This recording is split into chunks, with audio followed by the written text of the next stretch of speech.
These children of Israel, they went down. They was in a position. Moses, God called Moses. You know the story. Moses would have never found out what God wanted him to do until he saw that burning bush. Here goes the bush burning, and the leaves were still on the bush. There was no, it didn't consume, but it was just smoke. And they say, well, smoke is that fire.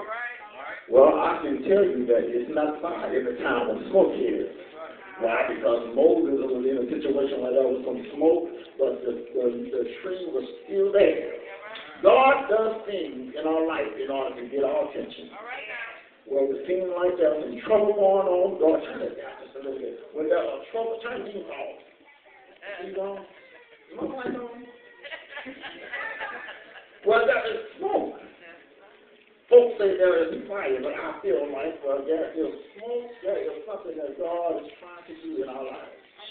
When there are situations going on here, these children of Israel, they were there, and God brought them out of bondage, brought them out of the land of Egypt, and brought them to, they were headed in the direction where they're called the Promised Land.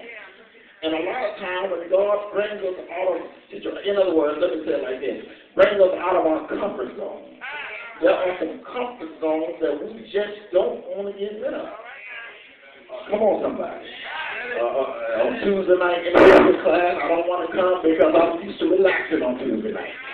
On Bible study night, I want to see the House of Brown. House of Brown and House of Pain, the Brown. Meet the Brown. I don't know if I did Bible study. That's a comfort zone that will cause us not to meet the mark that Jesus has set on. These children of Israel, they were in a position to where they started complaining.